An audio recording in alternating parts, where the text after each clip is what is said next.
কে আপনার মাঝে যে বিষয় নিয়ে আলোচনা করব, যাদের টাইমিংটা খুবই কম, দ্রুত বীর্যপাত হয়ে যায়, যারা লং টাইম সহবাস করতে চাচ্ছেন, পেরিসটা লোয়ার মতো শক্ত করতে চাচ্ছেন, যারা দীর্ঘদিন যাবত এই দ্রুত বীর্যপাতের সমস্যা ভুগছেন, অনেক ধরনের ঔষধ খেয়েও সুস্থ হতে পারছেন না, তাদেরকে আজকে যে ওষুধগুলো বলবো সে ওষুধগুলো নোট করে রাখেন এবং সেবন করেন নিয়মিত।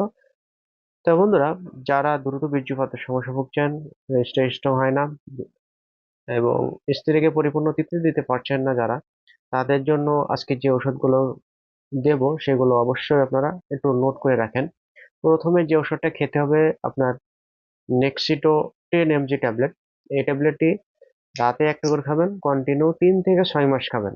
ওষুধটা আপনার মস্তিষ্কের দুর্বলতা, মস্তিষ্কের হতাশা, টেনশন এগুলো দূর করবে এবং এটা আপনার দ্রুত বীর্যপাত যাদের হয়ে যায়, এই দ্রুত বীর্যপাত বন্ধ করতে সহায়তা করে।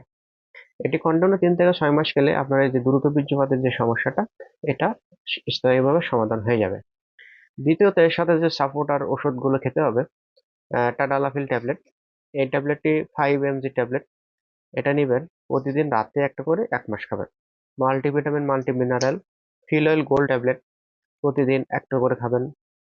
Calcium tablet, Calboral D tablet, প্রতিদিন একটা করে 3 মাস খাবেন। জিঙ্ক ট্যাবলেট, একটা করে 3 বার খাবেন, 3 মাস খাবেন। ভিটামিন ই ক্যাপসুল, একটা করে 3 মাস খাবেন।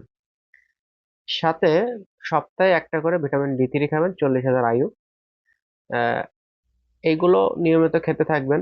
পাশাপাশি এক্সারসাইজ, বিভিন্ন ধরনের পুষ্টিকর ফল রয়েছে সেগুলো খাবেন। কাঠবাদাম, কাজু বাদাম, যেমন সব বাদাম মিক্স, এগুলো খাবেন।